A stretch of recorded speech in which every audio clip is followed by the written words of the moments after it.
Magandang araw po sa inyo mga ka-Chamberlain. Kamusta po kayo? Bali ngayon nandito po ako sa manukan ko. Halos katatapos-tapos ko lang po na mag-asikaso dito. So ngayon, pupunta po tayo doon sa isa naman natin na manukan kung saan yung andun yung mga gagawin natin, yung mga trabaho natin na dapat tapusin everyday. Katulong si kaibigan Francis natin at saka si Sir Oscar. Ngayon po, bago po ako pumunta ron, gusto ko lang po ma-share po sa inyo yung mga ilan po sa mga gagamitin ko na broodstag ngayong breeding season. Kaya tingnan nyo po mga ka-Chamberlain. Ito mga ka-Chamberlain, yung isa sa mga gagamitin natin na broodstag. Ito po siya. So ito, hinahanda-handa na natin. Nire-ready na po natin siya for this breeding season. So isa po yan sa mga gagamitin natin. Papakita ko naman po sa inyo yung iba pa o yung isa pa na gagamitin natin. Medyo marami din po akong gagamitin ng mga broodstag. So pakita ko lang po sa inyo yung ilan. Ito naman mga ka-Chamberlain, yung isang broodstag na gagamitin natin. Ayan siya, tapos ayun naman po yung isa. So silang dalawa, kasama po yan mga ka-Chamberlain sa breeding program natin ngayong breeding season. So ayan po sila. Mamaya po pagpunta natin sa kabila, pinapakita ni kaibigan Francis yung mga pullets niya. Sabi nga niya halos ready to breed na raw po dahil almost 1 month na raw po niyang kinukondisyon yung mga pullets and hen niya. So mamaya check natin yun, tignan din po natin yung mga materialis nila ron na gagamitin ngayong breeding season. Ngayon po, ito munang dalawa. Pag nakasit na po tayo mga ka-Chamberlain na mga materialis natin, papakita ko po sa inyo yung buong set ng mga broodstags, saka po yung mga gagamitin natin na mga inahin o pullets. So ayan mga ka-Chamberlain, yung ilan lang po sa mga gagamitin ko na broodstag. Ngayon, ang gagawin naman natin, syempre, pupunta na po tayo dun sa kabilang manukan natin para makatulong-tulong po tayo dun sa mga everyday na ginagawa natin dun. Tapos makita natin yung ibang gagamitin nilang breeding materials. Lalo na po yung mga pullets ng kaibigan natin dun, naka-ready to breed na raw po. Kaya silipin natin mga ka-Chamberlain. Ayan mga ka-Chamberlain, nandito na po ako sa manukan natin. Dito sa pangalawang manukan natin na inaayos. So pakita ko sa inyo yung mga inahin ni kaibigan Francis natin na sinasabi niya na ready to breed na nga raw dahil mga 1 month na rin daw po niya na inaasikaso. So tignan natin kung ano po yung itsura ng mga ready to breed, kung mapupula yung mga mukha nila, maganda na yung mga balahibo. Yan, tignan natin mga ka-Chamberlain. So ito mga ka-Chamberlain yung ilan sa mga sinasabi niya na ready to breed. Kasama po itong dalawang talisain. Mukha nga po kondisyon na, ready to breed na nga po sila. Tingnan po natin yung iba. So ganito rin to, pare-pareho po, magaganda po yung tsura nila, mga sariwa po sila. Ito po yung mga puti niya. So yun, may itlog na, sign na yan na start na po yan na mangitlog. So ito, pwede na po itong isama sa tandang dahil ayan, nag-uumpisa na mag-itlog, sign niya na kondisyon na sila, ready to breed. At sariwang-sariwa yung mga itsura ng inahin natin dito, magaganda po. So ito rin, maayos po yung mga featherings nila, yung mga mukha po nila, mapupula. Same din dito sa mga black na nandito, shiny po yung mga balahibo. So tamang-tama na po to, ready nga po na pang breed. Ready to breed na po silang lahat. Ayan po. Ito na nag-itlog na, so ito pwede na isama ron sa Sa tandang, alam ko sa puti din po ito ipapares. Yung, alam ko nandito, ayun po, oh, yung tandang na yan, alam ko ito po din yung magiging kapares nila. So ayun mga katsambalay, nakita nyo po, magaganda na po yung kondisyon ng mga pullets and hen ni kaibigan Francis natin. Katunayan, nag-itlog pa po yung mga puti. So ibig sabihin talagang ready to breed na sila. Pwede nang pagsamahin yung tandang at saka yung mga babae. Magaganda po itsura nila. Sariwan-sariwa yung itsura nila, yung balahibo, makinis, mukha mapupula na. Saka kahit hindi natin hawakan yung mga katawan nila, halatang halata na mga buo na, magaganda.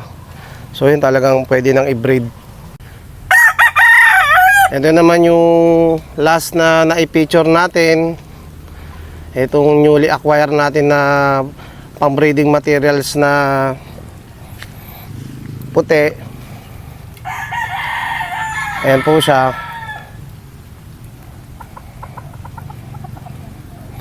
So ito mga 2 weeks na lang, kondisyon na to. Pwede na rin po gamitin for breeding. Sinasabay na po sa paghahanda yung mga inahin at pullets na makakapareha niya. Kinukondisyon na rin po yung mga babae. So ito, 2 weeks from now po, mai-breed na po natin siya.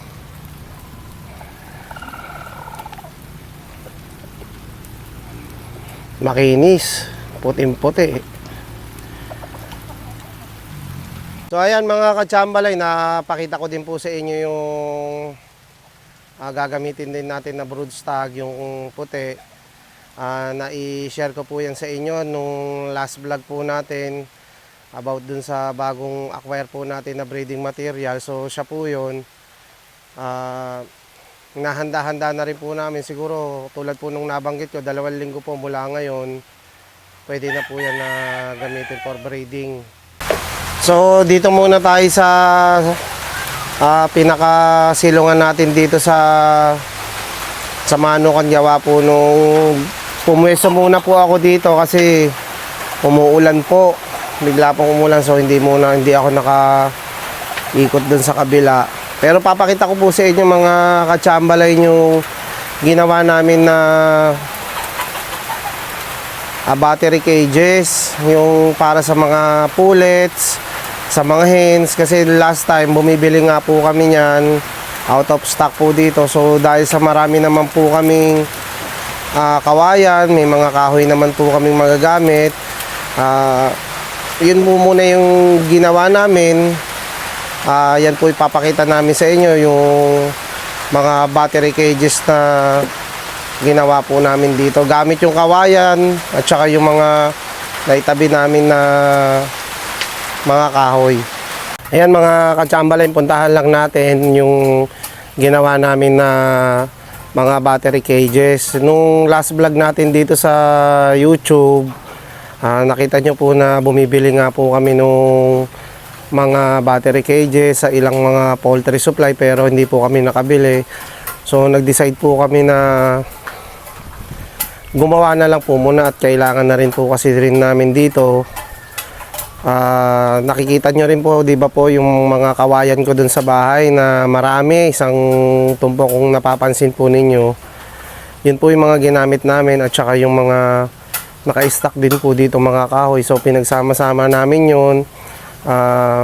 Ginamit namin kung ano po yung mga resources na pwede namin na pakinabangan. Tapos yung makagawa kami ng battery cages na effective naman, functional. So yan po ipapakita natin sa inyo. Ito po yung kasama natin, si Junjun. Yan, naglilinis po siya nung pagpupwestuhan po natin ng mga breeder. Mapapansin po ninyo, naka-cover po ng bubong yan. Maganda po yung shelter. So hindi sila mababasa, hindi po sila maiinitan na sinag ng araw. So safe na safe po yung mga gagamitin natin dito.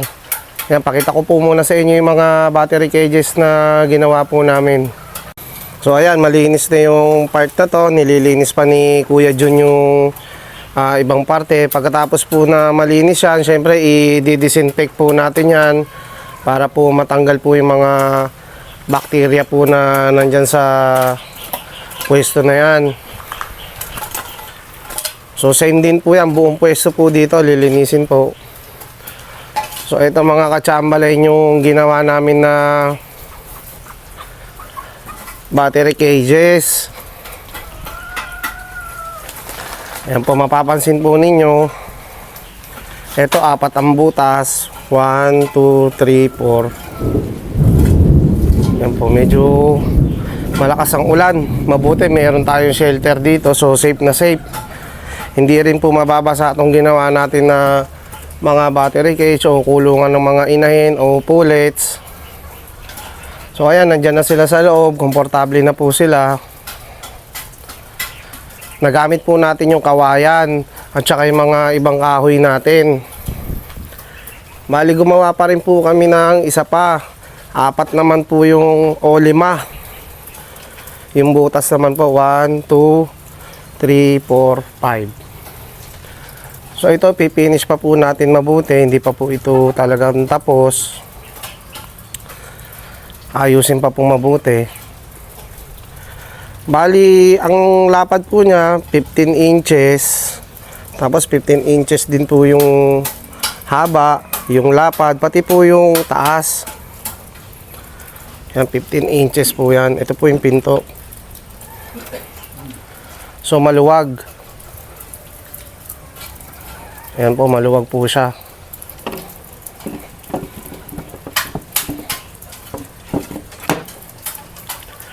Yan po yung mga ginawa namin. So malaking menos, malaking tipid po sa side namin kasi may ready na kaming kawayan, may mga kahoy naman po kami.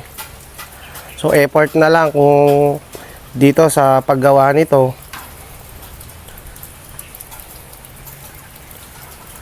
Ayan po. So yung na-save namin, syempre na pera, pwede pa po namin na magamit sa ibang bagay, pambili ng mga feeds, ng mga alaga natin, mga vitamins. Ayan mga katsambalay, makikita nyo po, maganda po yung pwesto, meron pong bubong. So dahil sa marami naman po kaming mga kawayan, may mga kahoy pa naman po kami na pwedeng gamitin pang frame dito sa battery cages natin. Malaking menos po sa side po talaga namin kasi mga materyales hindi na po namin kailangan na bilhin. Kami na lang po ang gagawa mismo ng mga lalagyanan ng mga inahin natin. So laking menos, laking tipid. Yung pera magagamit pa namin sa ibang bagay, sa pangangailangan po ng ibang manok natin dito. Ito naman yung portion na nililinisin natin o yung nililinis ngayon ni Kuya Jun. Yan, tapos ito rin po, itong part na to, lilinisin din po ito. Pagkatapos po namin ma-setup tong mga to, sa kabila naman po tayo, doon naman po tayo maglilinis. Doon kasi po tayo maglalagay ng mga sisiw o yun po yung gagamitin natin na brooder. Pakita ko po sa inyo. Ito yung sinasabi ko mga katsambalay na gagamitin namin o gagawin namin na mga brooder para sa mga sisiw. Ito po, bali malaki naman po ito, tingnan nyo po, haba po nyan. So ito, ang setup, may lalagyan natin ng risal syempre para palaging malinis. Tapos lalagyan natin ng mga panangga sa init tulad ng mga lona para hindi, kung umuulan, hindi papasok yung tubig. Kung maaraw naman, hindi sila direktang tatamaan ng araw. Tapos yung mga division, para syempre, yung mga sisiw na nandito, hindi makakalipat sa kabila. So, sa setup din natin to ng mabuti mga kachamba-line. Gusto ko po muna magpasalamat sa lahat po na nakapanood po nito. Maraming salamat po sa inyo. Kung nagustuhan nyo po yung video, paki-like po. Kung hindi pa po kayo nakasubscribe, sana po makapag-subscribe po kayo Mga subscriber ko naman po, maraming salamat po sa inyo mga ka-Chamberlain. Hanggang dito na lang po muna. Tutulungan ko po si Kuya Jun para mas mabilis po namin matapos tong ginagawa namin. Hanggang dito na lang po muna mga ka-Chamberlain. Ingat po tayo palagi. God bless po.